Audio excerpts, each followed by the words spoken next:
Hello, everybody. Welcome to the Buckeye Weekly Podcast. I am Tony Gerdeman here, as always, with Tom Orr. Tom, how's it going? Oh, Tony, I'm delighted to inform you that we have both apparently survived the eclipse.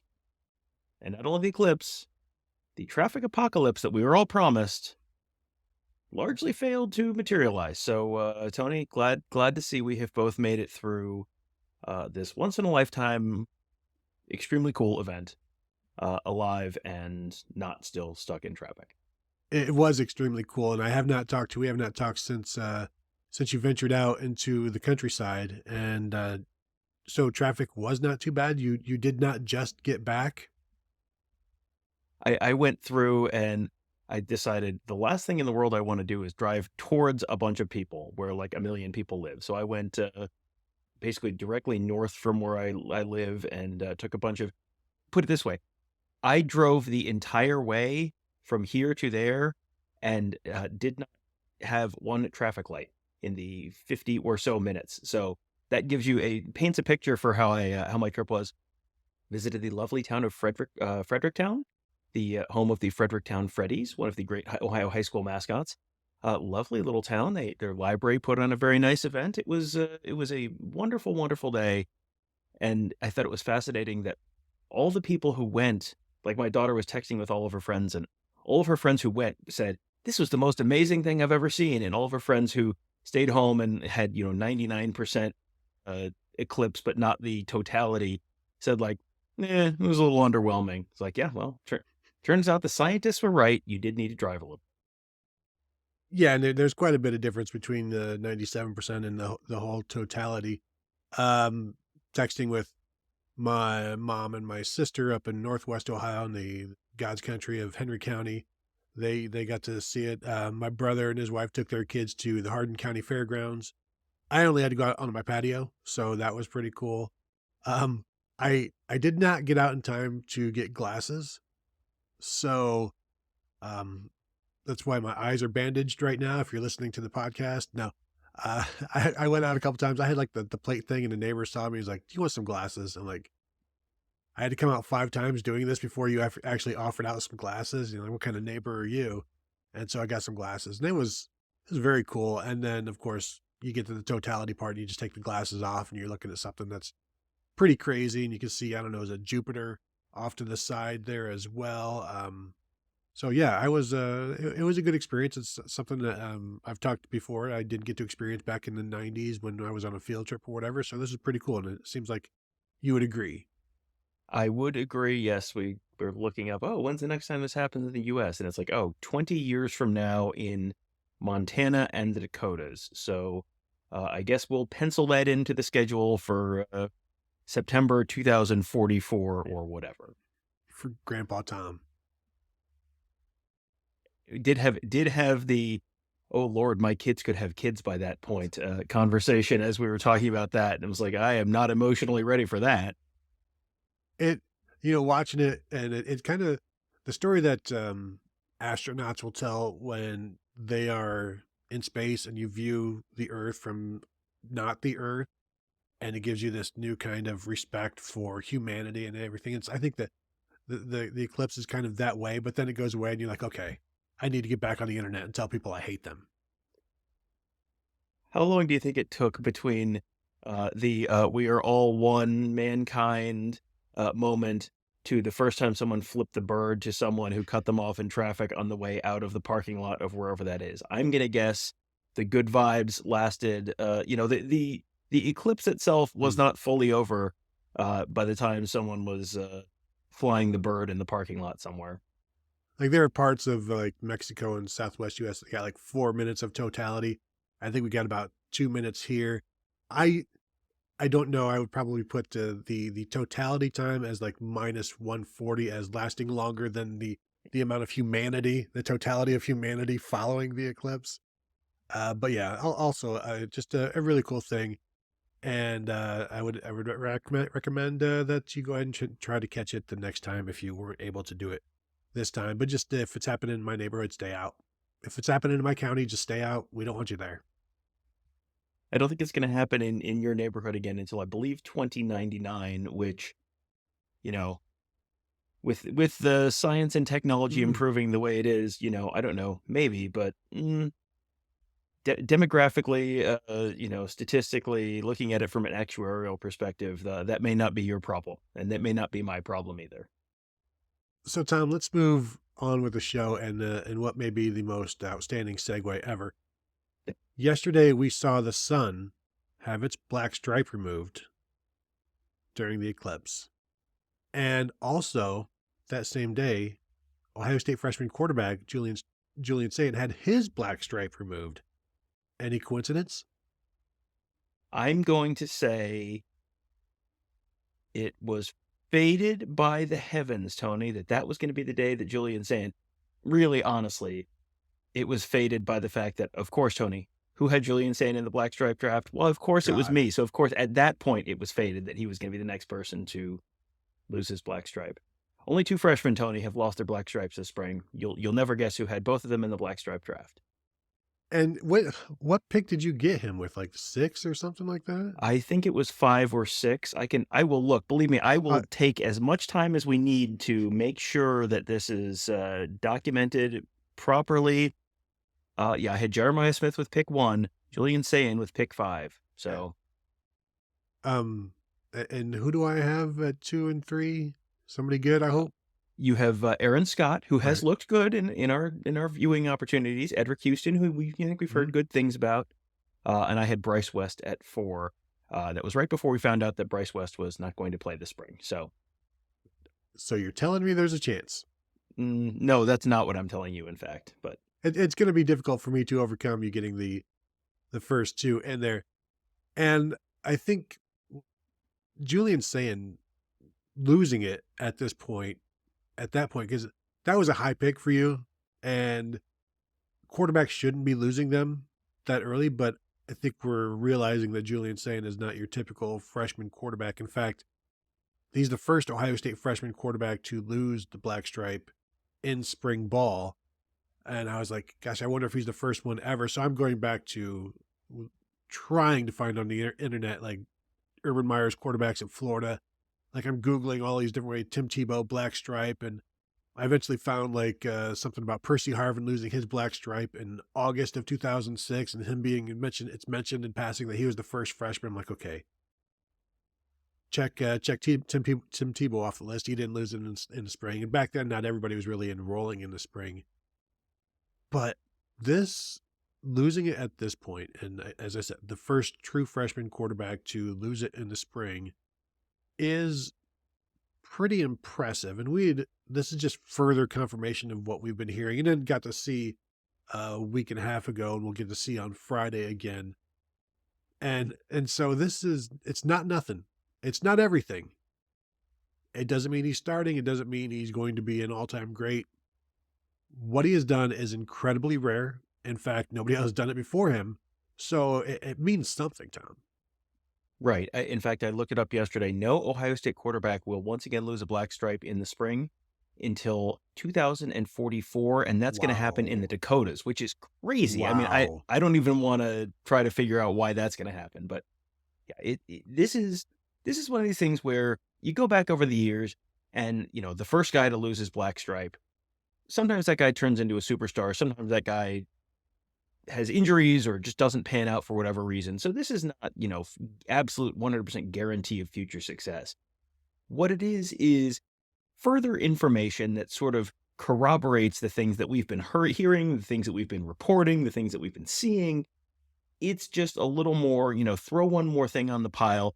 If you're weighing, Julian Sayin good or bad, it's one more thing on the good side of the scale that, tells you, okay, not only does he have the physical tools, because you can sort of see that when you're watching, that the black stripe is a lot of the other stuff. It's a lot of the soft factor stuff. Yeah, you've got to be a good player on the field, but it's also leadership, discipline, putting in the time in the film study, putting in the time in the weight room, all that kind of soft factor stuff that ends up playing a big role in what kind of player you end up being as a college football player. So I think this is certainly more encouraging news for Julian Sayin. Again, I would be strongly on the side that you are there, where not expecting him to be the starting quarterback this year, but it feels like, if he's going to be of the 5 quarterbacks in that room, the odds that he's one of the top 3 or, maybe top 2 if there's a transfer, the odds of that kind of feel like they're sort of slowly growing as we go through the spring.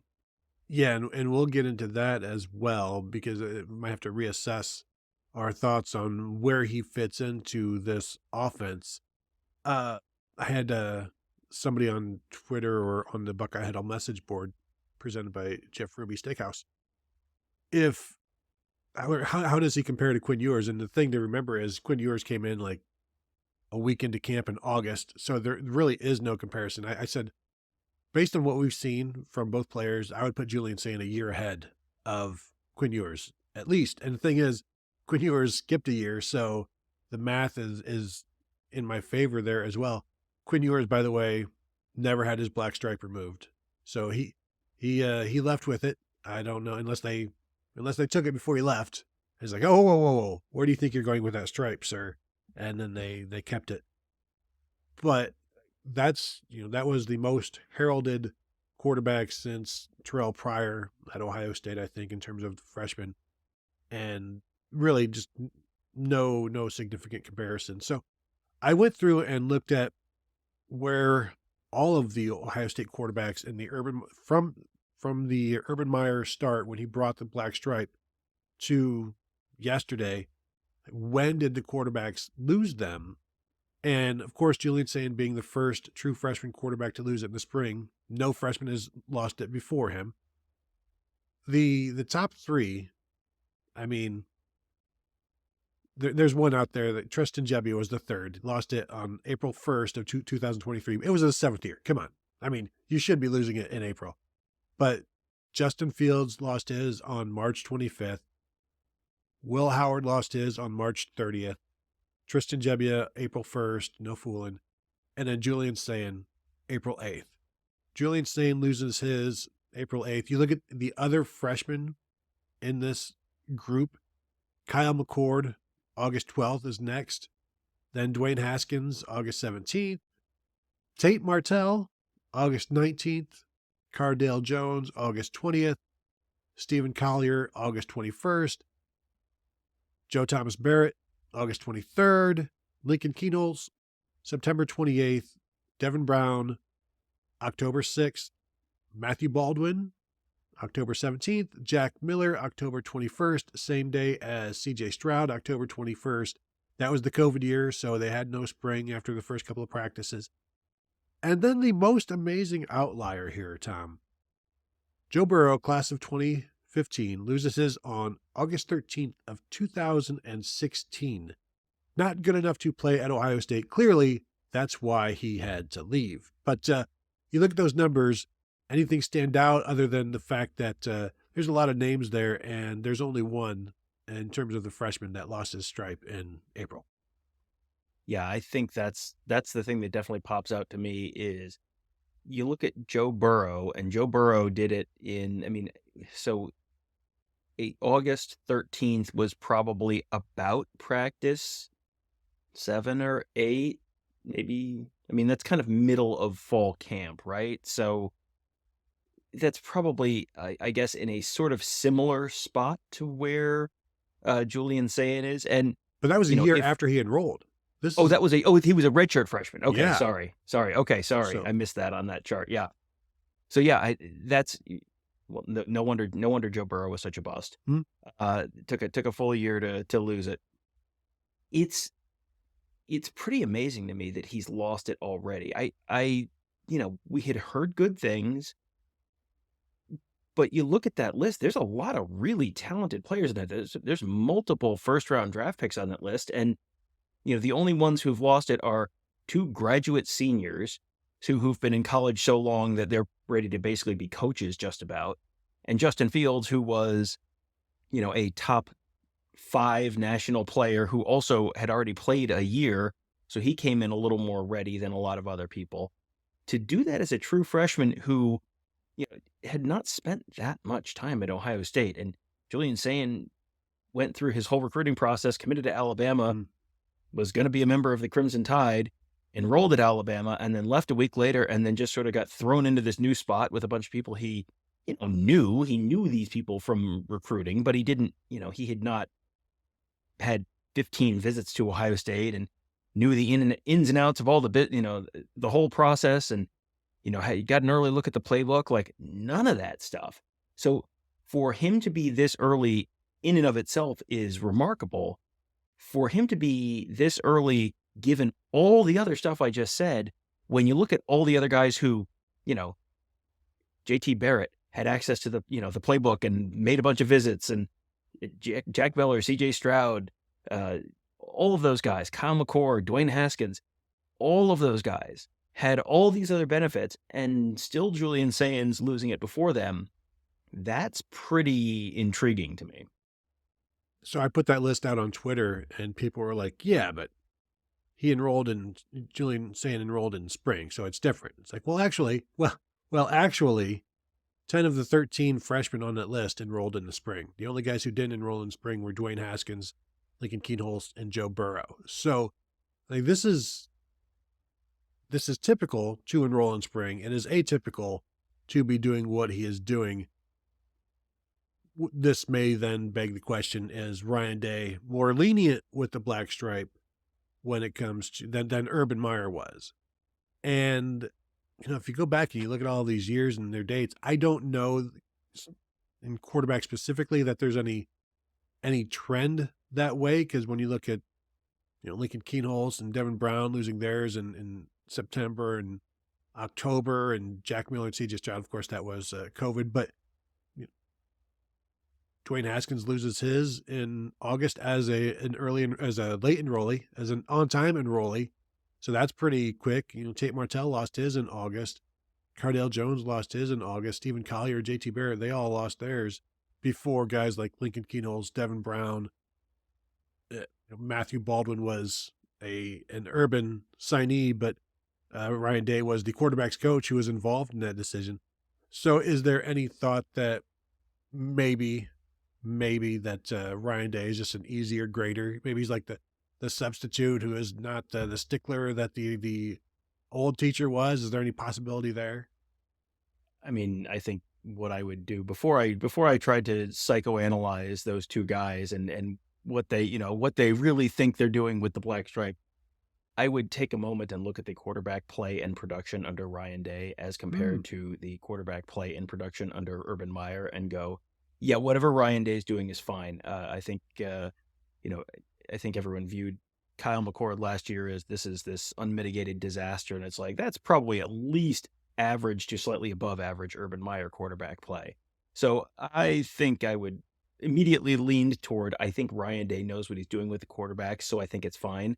But also, you go through Tate Martell, August 19th, Cardale Jones, August 20th, Stephen Collier, August 21st, JT Barrett, August 23rd. Like, this is like, okay, it's all happening the same basic day. It's all happening at the exact same point of camp. And those guys had very different careers in, very different shapes of very different careers. And a lot of them were complete non-factors for multiple years after they lost those stripes. So yeah, I don't think I look at that and go, boy, back in Urban Meyer's day, they ran everything like the Navy SEALs, and you really had to earn it. And you weren't ready to lose your black stripe until you were ready to lead the troops into battle. And like, there's a lot of guys on there who lost that black stripe at really almost the exact same point of camp and then didn't play for multiple years after that. So no, I don't put a lot of stock into that.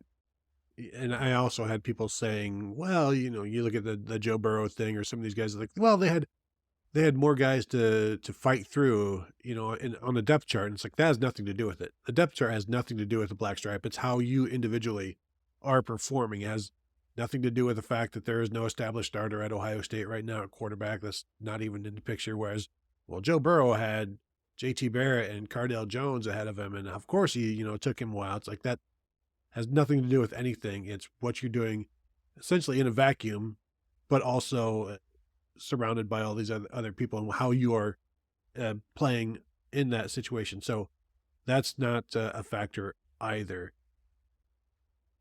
when you look at where Julian Sayin is in terms of the other true freshmen that have lost their black stripe in those 13 years since Urban Meyer got here and started this, there have only been 8 true freshmen at Ohio State who have lost their black stripes earlier than Julian Sayin, which is pretty crazy. And this is a pretty good list. It was, I'll give them to you in order. And March 21st, Jeremiah Smith, the earliest ever, practice 4. Carnell Tate, March 25th, practice 5. Austin Mack, March 31st. Marvin Harrison Jr., April 6th, same day as Jack Sawyer. Malik Hartford, April 7th, same day as Jelani Thurman. Kai Stokes, April 8th in 2022. And then 5 years to the day that Julian Sayin lost his, Garrett Wilson lost his. Same practice number, same day, all that good stuff. So, like I said, 8 guys in the 13 years of the black stripe got their black stripe off earlier than Julian Sayin. And I have Kai Stokes listed as going earlier as well because it was the 11th practice, even though it was the same April 8th. Semantics, whatever. But that also is pretty incredible when you consider not just the quarterbacks that have come through Ohio State, but all of the players since 2012 that have come through Ohio State, and only 8 guys lost their black stripes faster than Julian Sayin. That's pretty remarkable, and I think it's even more remarkable when you consider he's a quarterback, and there are 9 names on this list, including Garrett Wilson, who's tied with him. 4 of the other 8 names, 5 of the other 9 names, are wide receivers, and I think there's something to that where, number one, Brian Hartline has been bringing in, really, really elite level wide receiver prospects. And, Austin Mack was pre-Brian Hartline, but 4 of the 5 are Brian Hartline level wide receivers or era wide receivers. So that's one thing that I think factors into that. And also there's if you can run your routes and you can block and you can, do the stuff that Brian Hartline's looking for you to do, you can lose that stripe relatively early. We tend to have wide receivers towards the top of our boards because we know that this is sort of the pattern. Quarterbacks are not, there's a lot more that goes into all of the, you're running the offense. There's a lot more playbook study. There's a lot more everything that goes into being a quarterback at Ohio State and losing your black stripe. So to do it at a position where other guys haven't done it, it's 5 wide receivers, 1 defensive end, 1 tight end, 2 safeties, and now Julian Sayin. That's impressive. That, if you look at the offensive line, like we never expect offensive linemen to lose their black stripes early because there's so much physical development that goes into that position that you almost expect it to take the better part of a year for half of the guys in the class. There's a certain positional specialty where it just takes so much more, it feels like, to lose it at certain spots.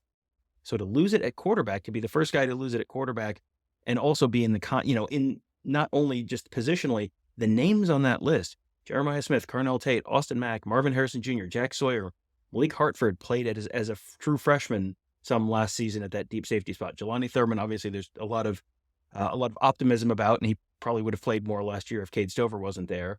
Garrett Wilson, I mean, those are some very, very talented names. The one that kind of jumps out is Kai Stokes, who lost his stripe and then now has already transferred, which is kind of a weird thing, but the hit rate at the top of that list is high enough that it feels like that's pretty significant. So then do we reevaluate our thoughts on Julian Sayin's role in the quarterback competition this year? I think with 5 quarterbacks, with Sayin now, I think it's safe to say he is above Aaron Nolan. We've seen that all practice long. He has lost his black stripe. Aaron Nolan still has his, so we're not speaking out of school here on that one. He's chasing people right now. I'm not ready to say he's going to start this year, but I would be less surprised now if he did at some point. I don't think it happens in September. And I, as I've said before, I think it requires other people to lose the job or get injured. I don't think he's going to overtake anybody. I think this would be a result of something happening to somebody else, but I'm not going to be shocked if he starts a game because we've seen, we saw Kyle McCord start a game in 2021. We saw Lincoln Keenholz almost start a game in the Cotton Bowl. Like, things happen, and they've got 5 quarterbacks now. He's moving up well, I don't even know if he's moving up really. Is he? We don't know if he's ahead of Lincoln Keenholz at this point. I think that's the next competition for him. That's the next checkpoint. But what are your current expectations as now compared to where they were February? Well, compared to February, I think they've certainly moved up. I don't know that, in terms of like starting day one, I think it's gone from 0% to 1% or Mm. something. It's not, I'm certainly not expecting him to be the day one starter right now. We'll see. We're going to get to watch practice on Friday. We're going to get to watch the spring game on Saturday. That's going to be a lot more information just between those 2 days than we have for pretty much the whole rest of the spring in terms of what we've seen. So I reserve the right to change my mind on that in a week. But I don't think I'm expecting a day one start. I think the odds that he is in the top 3 before this, before the start of the season have gone up significantly. The odds that he's in the top 2 before the start of the season, they're up. They're certainly up. I don't think it's, 80% likely he's the backup for game 1 or anything like that. But I think it's certainly within the realm of possibility. And some of that also has to do with, okay, does someone hit the transfer portal? Does Mhm. someone get hurt? Does someone just not pan out, for whatever reason? As we're seeing these guys with more reps, does it just not happen for someone? It's certainly possible. This is just all of the things that led me to think there was basically no chance back in February. The level of talent everywhere else on this team, the fact that you don't need the quarterback to be the hero who pulls games out for you and you're willing to take a higher risk, higher reward kind of quarterback position. All that stuff I think is still true. They don't need the quarterback to be, A plus plus. They need the quarterback to be, safe, solid, not make mistakes. Typically, you expect a freshman to make mistakes. With the talent that Ohio State has, you're looking to reduce your variance this year because you are just going to be able to out-talent just about everyone in the country. So I think, you're not, this is not the type of season, this is not the type of roster where you're going to be willing to maybe take as big of a, high upside, low floor kind of risk, which is what a true freshman quarterback just about always is. I didn't expect to be talking about this for 30 minutes, but now I also have a hypothetical. What if Julian Sayin had enrolled at Ohio State last year and he's competing against Devin Brown and Kyle McCord, and things aren't necessarily going great in the middle of the season, or if it, I think would the chances of him starting last year with Devin Brown being much less experienced, Kyle McCord, again, he was fine, but would they have seen the limitations of Kyle McCord and seen somebody like, well, if we can get Julian Sayin going in these next 3 games, heading into like a Michigan or something like that, that can really get us over the top. Do you think the chances of starting last year would have been better than this year if everything is equal in terms of what he's doing right now? That's a really interesting question because, knowing now what Mhm. knowing then what we know now, you would say, yes, of course, because you know that it wasn't good enough last year. But that was also a Kyle McCord who had been in the system for a couple of years and was the former 5-star prospect and, had the, the pedigree and had a little bit of track record, and you had seen him in mop-up duty and you thought, yeah, I mean, he'll get there eventually. And now we know it really didn't quite get there for him. And Devin Brown was banged up so much. And Lincoln Keenholz last year coming in the summer and coming in from such a small program really was not ever going to be a significant factor, almost regardless. You saw in the Cotton Bowl, there's talent there, but Mm. he would not have been ready to step in October or something if they felt that like the team needed to change. And I guess I'm approaching this as 2024 Julian Sayin goes back in time. This is not a Julian Sayin enrolls early last year kind Yes, of thing or correct. anything Of like course. that. So, you know, knowing then what we know now, yeah, absolutely, you should give him a shot. I just, I don't think they would have done it last year because of the track record of McCord, but it's just so hard to say because, he hadn't like clearly head and shoulders won that job for, the 12 months leading up to the first game. And Devin Brown was not overly impressive by any means during the opportunities he got to play, but he was so limited by injuries. I I think they probably would have rolled with Kyle McCord. Now, if Kyle McCord's pass that was 3 plays before the winning touchdown at Notre Dame Mm. that hit the linebacker in the hands, if that linebacker catches that football, I think that maybe impacts this question more than people might want to admit. And it's crazy to think that could, whether one guy catches one football could impact who the starting quarterback is for Ohio State a month and a half later. But if they have a loss on their resume at that point, you might feel like it's a little bit of a different question.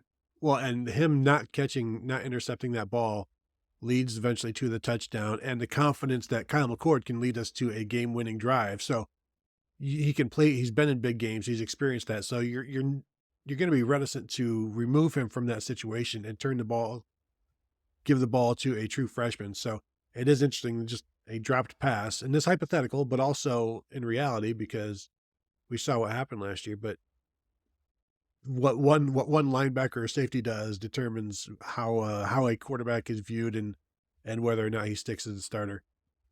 The last thing I want to talk about is I planned on spending more time on this, but we don't necessarily need to. Kevin and I talked about this on a Big Me Kickoff show live stream on Monday if you want to hear more about it. But Dallan Hayden uh, will be transferring after the spring. I do wonder where he moves in terms of the depth chart right now. Do you give the freshman more reps, TC Caffey more reps? Like, does Dallan Hayden immediately go to the back of the line? Because we have seen in the past where guys announced they are transferring but still remain at Ohio State, whether it's to graduate or just to get them through spring. Kyle Trout did it years ago when Ohio State kind of needed bodies on the offensive line. It was announced that he's going to be transferring, but he stayed and he practiced. But I think the question I'm seeing from people on Twitter and things like that, it was Ryan Day really screwed this up, and I fight myself, Tom, to like say actually it's the position coaches that dictate when players play, and I completely agree with the red shirting. Not completely. I understand the red shirting last year because of the guys in front of him. I don't understand the not playing against Michigan and Georgia as a true freshman. I don't, like the sheer amount that he did not play. And I said this on Big Me Kickoff against Maryland in 2022 as a freshman. He had 26 carries in the second half against the Terps. He had 30 carries the rest of his career. That's crazy. That is crazy. And, as far as what he's going to do, I haven't seen anything definitive that he's not going to be practicing with the team anymore or is going to be practicing with the team. Have you? No, I assume he's That going to hasn't. stick with the team, but just should you be giving him reps that could go to somebody else? Well, and I don't know that that's necessarily true because I believe last year when Lorenzo Styles Jr.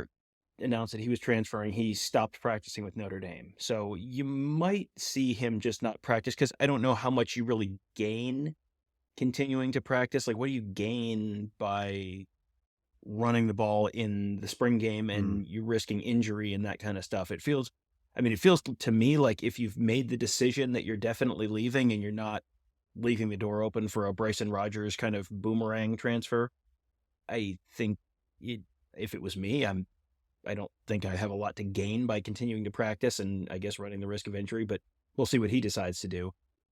As far as whether this was mismanaged, I look at the fact that he had multiple years with Tony Alford, and this was decided by Tony Alford. And I definitely thought there were plenty of times that I thought, I can't believe they're not giving Dallan Hayden more reps.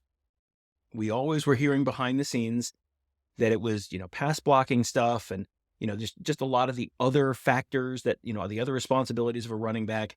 It was some of that stuff that was keeping him on the field. It's kind of telling to me maybe that, Tony Alford leaves, you bring in Carlos Loughlin, you've got a new running backs coach, it's a fresh start, and here we are, a week? Not even a week into Carlos Loughlin's tenure, and now he's already announced he's transferring. He's not waiting until after the spring game.